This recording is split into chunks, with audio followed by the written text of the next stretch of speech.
Hello, folks. Pastor Mike here with a Watchman video broadcast. They're back at it again. The Southern Poverty Law Center. Now, I don't know if you know anything about them.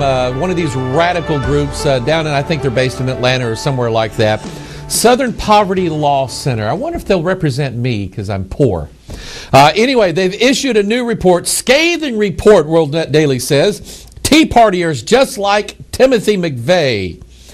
A new attack by the Southern Poverty Law Center charges the Tea Party movement is shot through with radical ideas and tied with hate groups, furious anti-immigrant vigilante groups, and so-called patriot groups.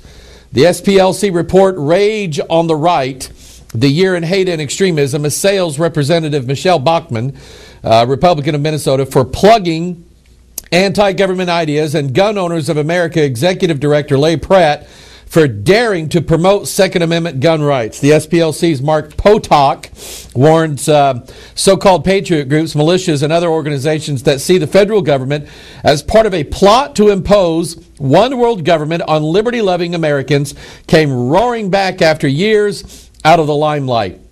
The report echoes themes in a U.S. Department of Homeland Security report last year. We talked about that on this broadcast, that characterized right-wing extremists as opponents of abortion and illegal immigration and supporters of gun rights and third-party political candidates. You know, it seemed like there was a lull in activity as far as the White House and our Congress goes, toward the end of last year into this year, because the health care bill didn't pass, and all these things that we had actually warned about from the beginning of the year last year all the way through, and other organizations warned about that could be taking place. A lot of these bills that they were wanting to pass, they didn't get passed for some reason. The health care bill didn't get passed. What was some of the other things? Some of these gun things didn't get passed, and so everything just seemed like it was quieting down there for a while. And to be honest with you, I was running out of stuff to talk about on our Watchman video broadcast. But now it just seems to be scooping back up again. Now we're talking about what they call the nuclear option when it comes to health care. Someone was talking to me today about communism, and I will tell you that we in this country are making grand steps toward communism in this country. The grandest of all these steps would be a socialized medicine health care bill that they say they're going to use a nuclear option. Now, the nuclear option is basically, it's something called reconciliation in the Senate or the House of Representatives or something like that, where they don't need as many votes for it to pass. That's what they're probably going to go ahead and try to jam it through. And we are taking steps in this country toward a socialist/communist government into this country. This is where we're headed.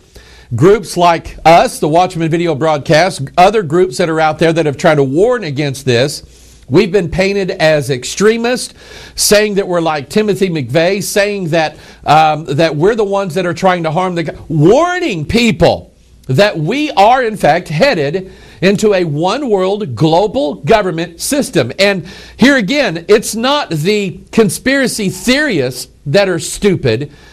It's the conspirators that are the ones pushing this on people, and not only in this country but all over the world. The conspirators are the they're the ones that are going out and saying, here you have Henry Kissinger going out and saying this, you have Barack Obama, you have all these other people going out and saying, yeah, this is going to bring in a new world order, yeah, we need global governance, yeah, we need all these czars in here who are communists that are going to lead this country into a more global society. You have Al Gore. I read this the other day. I should have put it in here. You have Al Gore, after all of these blizzards have moved through the East Coast, Washington, D.C., and some of our watchers out have sent me pictures of what's been going on out there. It is unreal, the amount of snow that they've had out there. And Al Gore has the nerve now to get up in front of everybody and say, basically, we should expect that as a result of climate change, we would have a lot of blizzards. I don't know, but anyway, they're painting us as the nuts, and the Southern Poverty Law Center is one of the most liberal, socialist-leaning, communist-leaning organizations in the country. And I will tell you now, I just think about this, okay? The right-wing extremists in this country are the ones who have all the guns. maybe the liberals shouldn't pick a fight with the right-wing extremists. And I'm just saying. I don't think I'd use my gun on another human being unless they were tearing my house apart.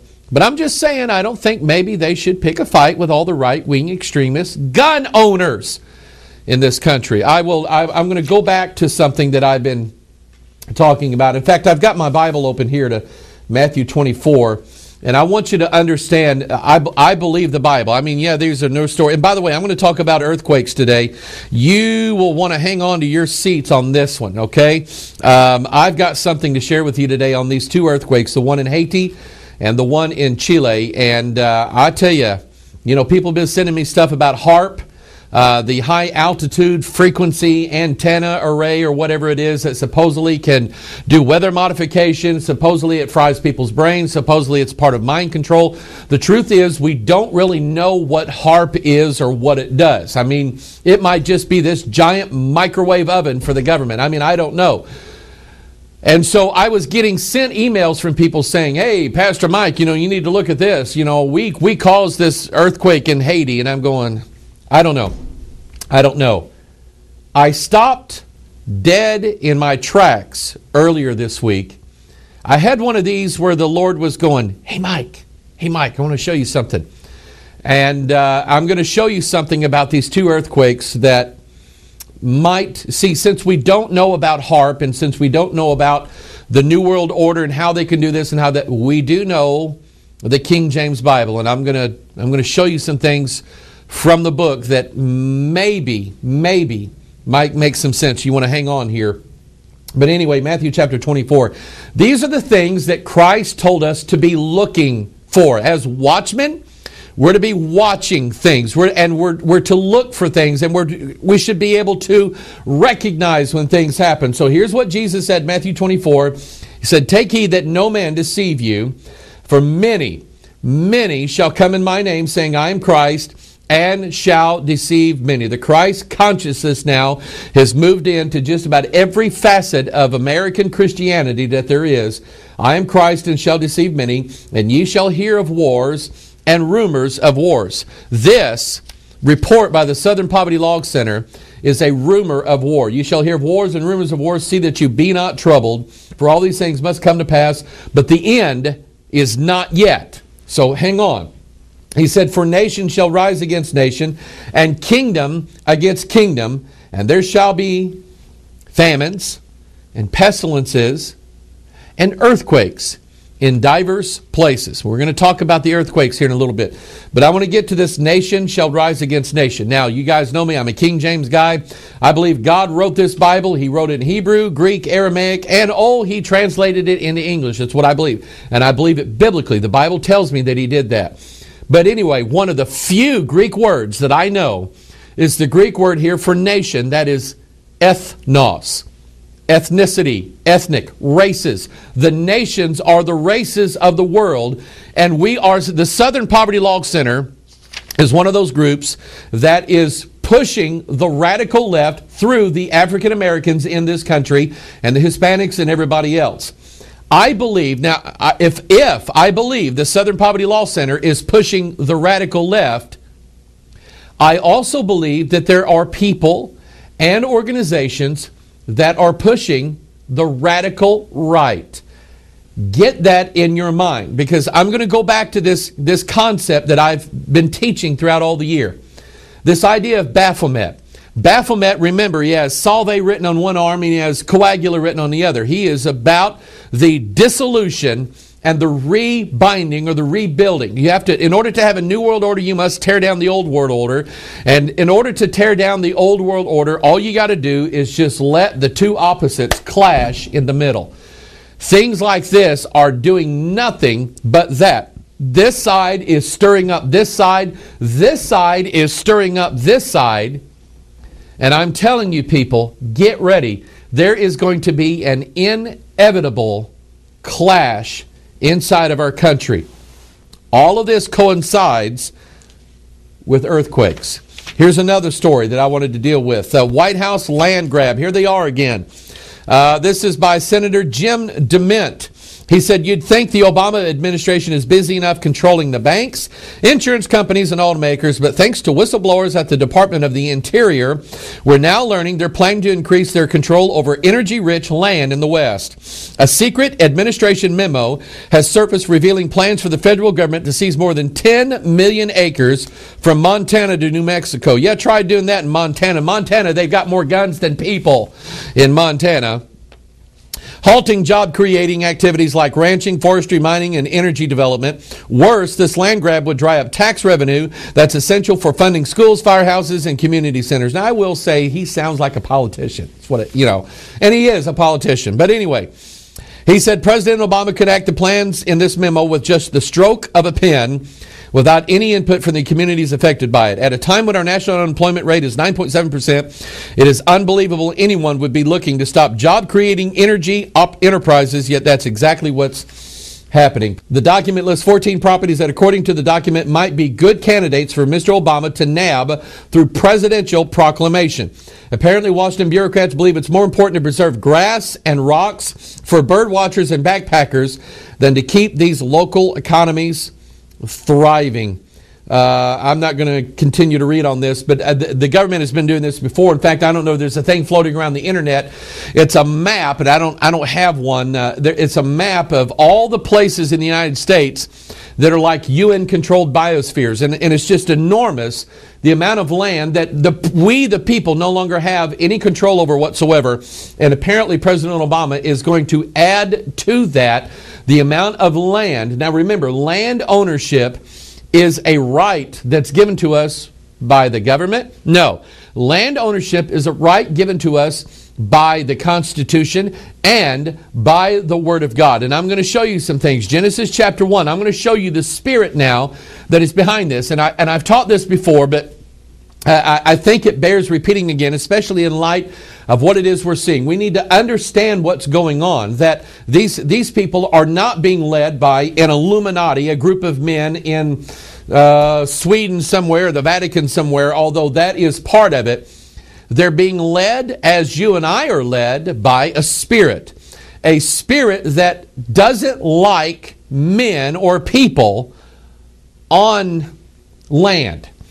Genesis chapter 1, verse 26. Here's what God said. And God said, let us make man in our image, after our likeness, and let them have dominion over the fish of the sea, and over the fowl of the air, and over the cattle, and over all the earth, and over every creeping thing that creepeth upon the earth. God is the one. Now watch this. God made the world. He made the whole earth, so it belongs to Him. Then God made all of the little animals and all the little trees and all the little creeping things, and it belongs to God. And then God made man, and man belongs to God. And God said, man, I'm going to let you have dominion over everything. And that's the position that God placed man in. But I want you to remember that the earth, and this is how she's worshipped throughout all the world. The earth is worshipped as a goddess. The spirit of this world is Mystery Babylon the Great, the mother of harlots and abominations of the earth. That is her title, and that is the spirit that is guiding Al Gore, that's guiding all these environmentalists, that's guiding this land grab that Obama is part of. It's guiding all of this stuff, and you need to understand why she's this way. She represents, and I've said this before, but I'm going to show you this in 1 Kings. She represents the transfer of biblical authority. Here it is. God gave the earth, God gave man dominion over the earth. Okay? Who wants dominion over the earth? Lucifer does. He wants to be the god of this world. He wants to be the god of everything. And so she, that spirit, Mystery Babylon, Gaia, Ashtaroth, Diana, Ishtar, Venus, she's going to get control over the earth from man and give it to the devil. And I'm going to show you this. 1 Kings chapter 21. Her name also is Jezebel. Jesus warned us about her. He said, don't let Jezebel in your church. Don't let her run the show in your church. And here it is. Here it is a guy by the name of Naboth. Naboth owns a vineyard. He owns land. Why? Because God gave him that land. He gave it to his forefathers. God said, pass it down, and it was passed down, and now Naboth owns it. And Ahab wants to buy the land. And he said, Ahab, I can't let you have the land. I can't do it. I can't sell it to you. It's not your right to have it, and it's not my right to sell it. So I'm sorry, I can't do anything for you. Ahab's mad. Here's what Jezebel said. Verse 7 of chapter 21. And Jezebel his wife said unto him, Dost thou now govern the kingdom of Israel? Arise and eat bread, and let thine heart be merry. And I will give thee the vineyard of Naboth the Jezreelite. I'm telling you, if you ever want to know what spirit is leading the President of the United States, Barack Hussein Obama, it is Mystery Babylon the Great, the mother of harlots and abominations of the earth. By the way, Jezebel cannot handle the truth of the Word of God. She can't stand it. She cannot handle things that are written down in ink. She doesn't like rules. She likes to make up her own. I've talked about this spirit of intuition. And so here we have the President of the United States. We have most of the Congress that, number one, they hate the Bible, so therefore they're going to hate the Constitution of the United States. And so it doesn't matter what rights the Constitution gives you. They don't care. They're not following the rules anyway. They'll just take from you and take from you and take from you what is not their right to take. God gave it to us. Although I will say that the Lord giveth and the Lord taketh away. And I will say that, and I've said this before, that we're in a situation right now in this country where, you know what? We've got it coming. We've got all of this that's happening right now. We deserve it. I mean, I'm going to fight it with everything that I've got. I'm going to proclaim and I'm going to watch and I'm going to send warning to America. But the truth of it is we're losing because we deserve to lose. Now, I want to talk about these earthquakes. I'm going to show you some pictures of this here. I mean, I've never seen anything like this in my life. The utter devastation that is in Haiti, number one.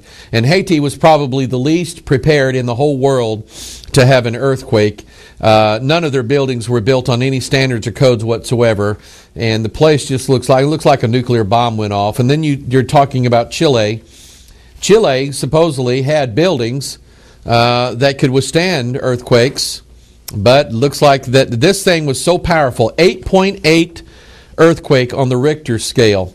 Seismologists estimate that the earthquake was so powerful that it may have shortened the length of the day by 1.26 microseconds and moved the Earth's axis of rotation by 3 inches or 2.7 milliards seconds. Now, that may not sound like a lot to you, but to move an entire planet, 3 inches. Have you ever tried to move a refrigerator by yourself? Okay? Or to move a couch by yourself. I don't know if anybody, ladies, you go into your living room and say, you know what, I want the couch over there, and you try to move it yourself, and you don't just go over there and pick the thing up. If you do, I never want to meet you, okay? You never just go in and pick the whole couch up. Let's see, I think I'll set it here, and you set it down there. No, what we do is we go to the couch and we pick it up and we move it over about 3 inches and put it down. Then we go to the other end and move it over 3 inches and put it down. That's what happens. To move an entire planet 3 inches, it's just mind-boggling the amount of energy that was released at this earthquake in Chile. They were talking on the news this morning about all of our fruit and vegetables that we go to the supermarket and buy. They weren't grown here in Missouri, not this winter. They're grown in Chile. That is one of the most affluent nations in South America. They've really done well for themselves down there, stable government and all this stuff, and now their country is just literally turned upside down as a result of this earthquake. So Haiti and Chile, I mean, on two extreme ends of the economic idea, Haiti, one of the poorest, filthiest countries in the world, Chile, one of the most developed South American countries in the world. Something that I wasn't aware of when it comes to Haiti and Chile, and I don't know exactly what it means yet, but I'm going to show you a graphic here. I didn't know, but they are almost dead center north and south of each other. I mean, almost in a dead straight line. Here again, I don't know what this means, but you see there on the map there, I kind of put this together for you. from our secret broadcasting compound at 1233 American Legion Drive. You can see there clearly that they are in a straight line north and south. And I'm going to share some things with you. Maybe a coincidence, but I'm not sure. Number one, I don't know of any current technology on the earth right now other than, massive nuclear bombs going off. And I mentioned HAARP a while ago, and I admit, I've looked into it, I've looked at some things, but the truth is we really don't know what HAARP is. And so I don't know how someone on this earth could have manipulated earthquakes the way these have been manipulated. But I want you to remember something. In fact, I want to keep my Bible here. We talked about these earthquakes here in Matthew 24 as a sign of the last days. And I will tell you that we've sort of waken up a little bit here because, now there's earthquakes going on all over the place. There was one in our area, the New Madrid Fault here in Missouri, massive earthquake in 1812. If something similar to that happened today, the devastation would be, it would be unbelievably bad, how bad it would be here. But anyway, there was an earthquake on the New Madrid Fault here, I think, last week. There was one in I think, Hong Kong yesterday. All these earthquakes are taking place all over the place. And I don't know, I'm not saying, boy, we're going to be raptured. In fact, I probably won't get done talking, we're going to be raptured. I'm not saying that. I am saying let's open our eyes and let's watch and see what's going on. I don't even remember where I was going. Oh, yeah, I remember now. Psalm chapter 2. I believe in a conspiracy. Don't you? Sure, you should believe in a conspiracy because there is a conspiracy. Psalm 2 is one of those places that talks about the conspirators. It says, why do the heathen rage and the people imagine a vain thing? Well, because they're heathens. That's why. You ever wonder why lost people are so mad all the time? It's because they're lost. Why is it the Southern Poverty Law Center hates Christians? Because they're lost, okay? They don't get it. Why do the heathen rage and the people imagine a vain thing? The kings of the earth set themselves and the rulers take counsel together. That is a conspiracy. When people sit at a table or they go up to each other and they whisper in each other's ear and they say, I think we ought to do this, that is the very definition of a conspiracy. And so the kings of the earth set themselves and the rulers take counsel together against the Lord and against His anointed. So the conspiracy exists between the kings of the earth, the rulers of the world. Okay, the rulers take counsel together. Rulers of darkness is what Paul talked about. So I think a conspiracy must be spiritual in its context. You have to understand that spirits are the ones that are guiding this thing and the ones that are bringing this about. And it's against the Lord and against His anointed. So that would be God and us. So he says, number 3, let us break their bands asunder. Now I want you to think in this context. Okay? I've talked about the bands of marriage. I've talked about the bands that bind things that keep things from happening. Let us break their bands asunder. There is also another band. I'm fixing my tie here, okay? There is another, this little part of it here just keeps wanting to fly out and say, hi. Okay? So I'm going to keep him back in here. He doesn't belong on camera. Anyway, I don't normally talk to my tie, but anyway. Anyway, I want you to think of a band. I want you to think of something that is banded together. It is the 2 strands of deoxyribonucleic acid. Okay, I want you to think about that. They are banded together by the 4 base pairs, adenine, guanine, cytosine, thymine. That is a picture of the 4 Gospels, Matthew, Mark, Luke, and John. Okay, so I want you to think of that way. Let us break their bands asunder and cast away their cords from us. We know that, and I'm going to get into this here in a little bit, and I'm going to show you from the Bible, if you have not been following us here, kind of what I mean by that. But I felt a nudge. You know, Jazz, our dutiful, wonderful webmaster, Jazz, down in a secret broadcast, not in a secret microcomputer server facility down in Ozark, Missouri. She always talks about how she gets these nudges every now and then from the Holy Ghost. And I do. I get these little nudges. Every now and then I get one of these, God saying, do this. But the other night I got a nudge. And it was like God was saying, look at the dates. Mike, look at the dates. And I've had that happen before. And so, I was at home. I didn't have a computer in front of me. I didn't have internet or anything like that. So I thought, well, I'm going to wait till the next day. And I come in the next day, which I think was Wednesday, and I looked at the dates. The Haiti earthquake took place January the 12th. That date, nothing really significant about that day other than it's the 12th day of the year. The Chile earthquake took place February the 27th. Here again, nothing significant about that. There is a date in there in the middle. It is February the 2nd, which is the 33rd day of the year.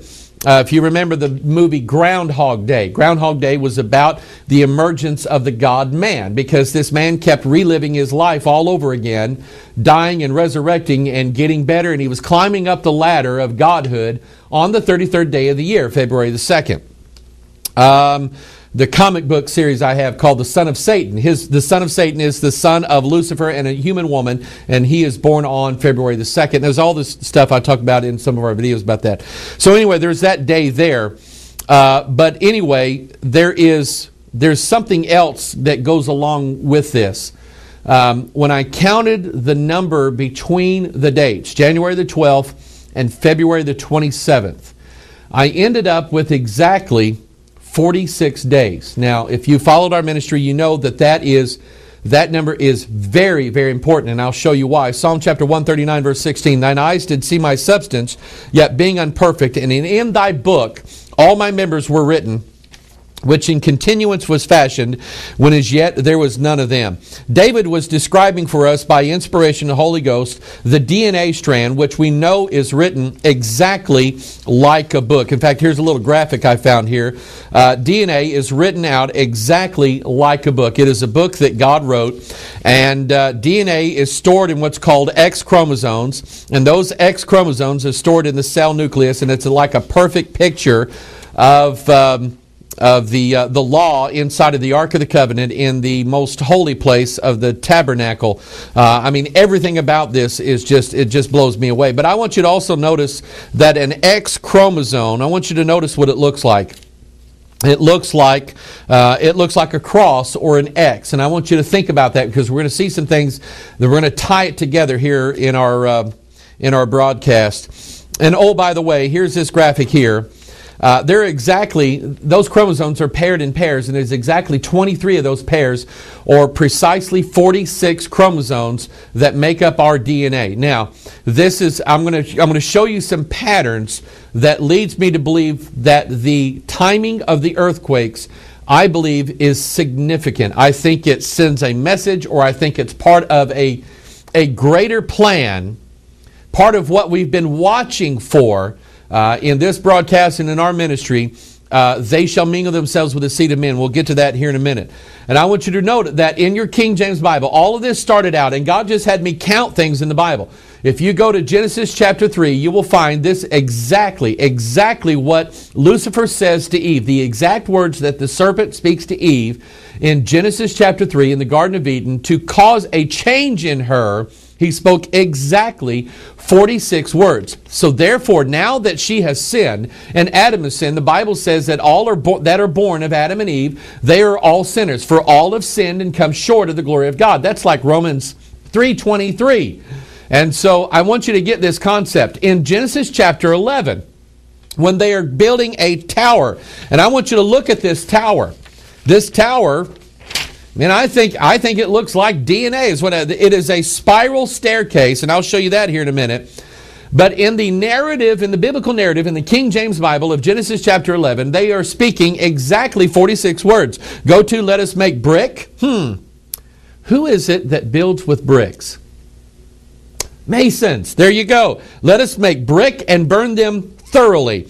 Go to, let us build us a city and a tower whose top may reach unto heaven, and let us make us a name, lest we be scattered abroad upon the face of the whole earth. Exactly 46 words again, and I think it all has to do with the human genome, or man's DNA. I want you to look at another pattern here and found in the King James Bible, Luke 23:23. That's a 46, by the way.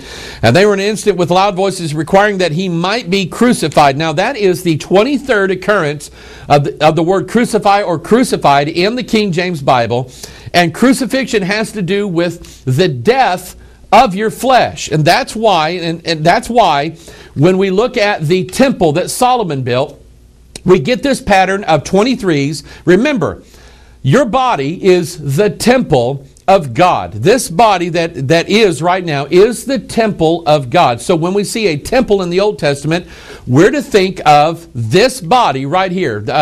In the Masonic House of the Lodge temple, they write on their building, Masonry builds its temples in the hearts of men all over the world. And remember, Masons are all about building Solomon's temple. So when we look in the Bible, 1 Kings chapter 7 verse 21, there is an interesting thing here that God showed me here a couple years ago. It just blew me away. Remember these two columns that were built in Solomon's temple, Jachin and Boaz. Both of them are exactly 23 cubits tall, 46 cubits in total. They are a representation of the 46 chromosomes where our DNA is stored. Now, that is exactly the focus of what Freemasonry talks about. Freemasonry says that their secret. In fact, I got Fat Albert's book here. I always keep it here with me. It's just good to have old Fat Albert around here. Fat Albert Pike, and he writes in Morals and Dogma, and he talks about it here. He talks about Jachin and Boaz. And he says the secrets of Masonry are in Jachin and Boaz. Now we know what he's referring to. He's referring to the secret of Freemasonry, which has to do with man's DNA. So I want you to get a glimpse of these two towers. Think about that for a minute. Jachin and Boaz, representing the 46 chromosomes, man's DNA. Remember, solve and coagula. The old has to be brought down so new can rise up in its place. Think about it. Think about man's DNA. Man has to be destroyed so he can be rebuilt. So here you have these two towers called Jachin and Boaz. Destroyed, brought down. And a new one, a third one, is rising in its place. That is exactly what the plan of the ages is. You remember this. This is a game called the Illuminati, was prefigured. I mean, this whole thing about this game came out before September 11th, 2001. And here you see the Twin Towers blowing up. Remember this rap group called Q, Party Music. I wonder if Barack Obama has this album. I bet he does. Because a coup is a military takeover. Party music refers to the Communist Party. And here they are. This album comes out, I think, in May of 2001, before the World Trade Centers were destroyed. These buildings being blown up, I mean, almost in the exact places where those planes land. All of this was seen in a tarot card called the Tower. Remember, Jachin and Boaz, the two towers. The Tower card basically spells out that the old institutions are coming down. Here you have this imagery of a tower being destroyed, catching on fire, lightning. I wonder who that is. Destroying it, people falling out of it. The Tower card promises that a new one is going to rise up in its place. Then we go to the Masonic Lodge, the House of the Temple Lodge, Washington, D.C. You have these two spiral staircases, which are a picture of human DNA. 23 steps on one side, 23 steps on the other, 46 in total. This number in the Bible is a number associated with death and sacrifice. Paul said, I am crucified with Christ. Why? Because we have X chromosomes. We have these little crosses inside of ourselves showing the death of this flesh. And so here we have the Masonic House of the Temple Lodge, 23 steps on a winding staircase, just like DNA, 23 and 23, that's 46. Oh, in front of the Lincoln Memorial in Washington, D.C., you have exactly 46 steps coming from the reflecting pool up to the top. I was there and I counted them one time. And by the way, you walk up the 46 steps and enter the temple where the statue of a god is. See, it's pretty simple, isn't it? Do you remember where you were if you were old enough? November the 22nd, 1963. when a man received a deadly head wound. He was 46 years old. I'm going to do a video on that this year. Are you seeing a pattern? The destruction, death, breaking down the old so a new can be built up. And associated with the number 40, the exact number of chromosomes that we have where our DNA is stored in our bodies. I'm telling you, there's a pattern here. Okay? And in doing this research yesterday, here's something I didn't know. And I called Jazz, our webmaster down there, and I mentioned this to her, and she said, "Oh yeah, I used to be Catholic. I know this." And I said, "And you never bothered to tell me." Well, I didn't think about it. We just went into the season of Lent. Now, I've been going around telling everybody that Rick Warren's purpose-driven life, 40 Days of Purpose, was based upon the season of Lent and the 40 days. That's what I knew about it. I didn't know that Lent actually lasts longer than 40 days. It starts with Ash Wednesday. Let's see, Ash Wednesday. The day on Wednesday where you go to the Roman Catholic Church and they take the ashes of things that have been burnt and they put, oh look, they're putting an X chromosome on people's heads here. Imagine that. And Ash Wednesday leads up to Easter Sunday. Now, this is all about the death and the resurrection, or the giving of life again. Let me read this to you from the Bible so you think, well, it's talking about Jesus? No. It's not, and I'm going to show you that. Revelation chapter 13 here. Let me get in the right place. The beast which I saw was likened to a leopard, and his feet were as the feet of a bear, and his mouth as the mouth of a lion, and dragon gave him his power and his seat and great authority. And I saw one of his heads as it were wounded to death. Remember JFK? Where was he wounded at? Where are they putting this ash on here? And his deadly wound was healed. All throughout Albert Pike's Morals and Dogma, and all throughout Dan Brown's lost symbol, they're talking about the death and the resurrection of the lost symbol, the lost word of Freemasonry, the Antichrist, Osiris, Bacchus, Apollyon, Hermes Trismegistus. All of these are emblems of the Antichrist. And it doesn't take a rocket scientist to figure out that the Roman Catholic Church is all about bringing in the work of the Antichrist in the last days, including the mother of all harlots, Mystery Babylon herself. And so I want you to think about this. So here we have Ash Wednesday, and exactly 46 days later, you have Easter Sunday, where we have the resurrection. Listen to this article concerning, the article says, where does the Catholic Ash Wednesday originate from? This says, every Catholic in the world knows what Ash Wednesday it is. The Wednesday after Quinquagesima Sunday. Boy, I never read that one before, which is the first day of the Lenten fast. This is the day when Catholics put ash on their forehead as a religious tradition. The question is, how many devoted Catholics really know the real story behind Ash Wednesday? How many know that this tradition has clear pagan roots?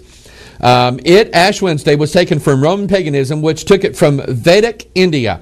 Ashes were called the seed of the fire god Agni. Think about it. The seed of the god with power to forgive sins.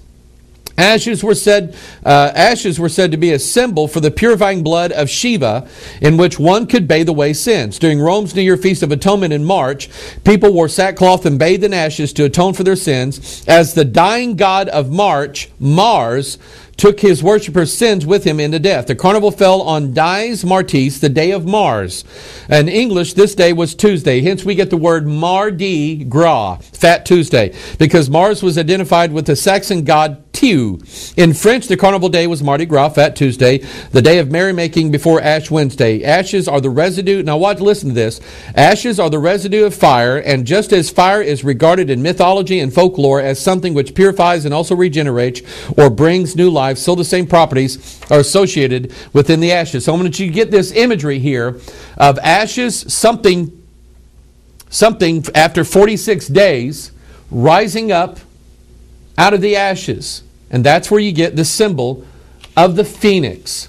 The phoenix is a mythical bird. The phoenix is the essential identifying mark of the Antichrist. The phoenix is the Antichrist. This bird rising up, being killed and destroyed in fire. That's where the beast is right now. He's in the bottomless pit. He's in hell. And he's going to rise up out of his own ashes into resurrection. And all of this happens in a period of 46 days. I'm interested to see what's going to come of these two earthquakes in Haiti and in Chile concerning the rising of the Antichrist or the bringing in of a new world order. I am interested to see what's going to happen. Here's a quote, a page actually, out of Alexander Hislop's The Two Babylons, and he's talking about the pagan feast of Lent. He says, it is highly probable that the 40 days fast of Lent was made in later times to have reference to both. Among the pagans, this Lent seems to have been an indispensable preliminary to the great annual festival in commemoration of the death and resurrection of Tammuz, which was celebrated by alternate weeping and rejoicing, and which in many countries was considerably later than the Christian festival, being observed in Palestine and Assyria in June, therefore called the month of Tammuz in Egypt. This is the name that actually shows up in your King James Bible. Remember, God is taking Ezekiel all through He's taking him through the temple area, and he's showing him the abominations that are, listen to this now, this is good. He's showing him the abominations that are going on inside of the organized religion of the country.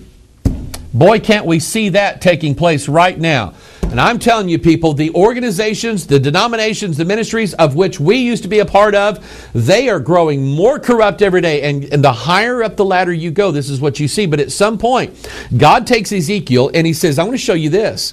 In chapter 8, verse 13, he said also unto me, turn thee yet again, and thou shalt see greater abominations that they do. Then he brought me to the door of the gate of the Lord's house, which was toward the north, and behold, there sat women weeping for Tammuz. Undoubtedly had a little X chromosome in ash sprinkled upon their forehead.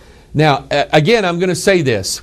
It remains to be seen. I believe in patterns. When God nudged me on this saying, and I'm not saying this is thus saith the Lord. I may be an idiot for bringing this up, but I think I see a pattern here, and I think it remains to be seen what is going to follow next as a result of this. But I wanted you to be aware. I think that we're living in interesting times. And when it comes to earthquakes, here's what the Bible says. Matthew 27, verse 50. Jesus said, when he had cried again with a loud voice and yielded up the ghost, and behold, the veil of the temple was rent in twain from the top to the bottom, and the earth did quake, and the rocks rent, and the graves were open, and many of the bodies of the saints which slept arose. I will tell you, I believe in the symbols and the stories and the types and the figures in the Bible. I believe in the resurrection of Jesus Christ. I believe in the resurrection of you and I. If we die before we're translated into heaven, I believe that we'll be resurrected. But I also believe in the resurrection of the beast in the last days. And I think, according to the things given to us in the Scriptures, I think that it's going to be accompanied by earthquakes. Certainly, this is starting to make sense to me. Remember when we talked about Joel's army in a few broadcasts, we've talked about the whole Joel's army thing and how Joel's army really wasn't all these super Christians that were better than everybody. It was actually this demonic league that comes out of the bottomless pit. Joel chapter 2 verse 9, they shall run to and fro in the city, and they shall run upon the wall, and they shall climb upon the houses, and they shall enter in at the windows like a thief, or like politicians, and the earth shall quake before them. In other words, the earthquakes are going to take place first, and then Joel's army. The earth shall quake before them, and the heavens shall tremble, the sun and the moon shall be dark, and the stars shall withdraw their shining. Go back to read Matthew chapter 24. You're going to find the exact same there. Go read Acts chapter 2. Go read other places in the Bible where the sun is darkened and the moon does not give her light, and then the stars fall. We're talking, I believe, about the same event. Revelation chapter 6, and I beheld, and when he had opened the sixth seal, the number 6, very important here, lo, there was a great earthquake, and the sun became black as the sackcloth of hair, and the moon became as blood, and stars of heaven fell unto the earth, even as a fig tree casteth her untimely figs when she is shaken of a mighty wind, and the heaven departed as a scroll when it is rolled together, and every mountain and island were moved out of their places. In fact, I will tell you that in this particular case here, in the earthquake that took place in Chile, the whole earth moved 3 inches, moved out of its place 3 inches. That's a big thing. The Bible says that in the last days that there's going to be earthquakes that are so terrible. The Bible says the earth is going to reel to and fro like a drunkard. Remember, Mystery Babylon the Great has a cup in her hand, whereby she has made the entire earth drunken with the wine of her fornication. As little as I know about how you make an earthquake happen, I'm starting to believe now that a conspiracy, spiritual forces working together to bring in a new world order, I think they just left their mark, their signature of what they've done. If you want more information on this, I suggest getting our video, The Babel Conspiracy. We talk a lot about these little signatures that are taking place, things that are happening that have significant dates or occult numerology or symbolism associated with it. I'm working on a rewrite of a book that I wrote in 2004 called The Babel Conspiracy, and I'm updating it right now. Maybe we'll have that available sometime in the near future through our ministry. But anyway, folks, it's starting to get interesting again, the times that we're living in. And I'm going to ask you this. I'm going to ask you, are you saved? Are you born again? Are you a Bible-believing Christian? I'm not saying are you a self-regenerated, self-rehabilitated, self-thinking, I don't need a Bible to be a Christian. I'm asking you, are you a born-again, Bible-believing Christian? You can believe all the conspiracy theories in the world, but unless you believe the Bible, you're going to go stand in line to get a mark on your right hand or forehead. This is Pastor Mike. I love you. Continue to pray for our ministry.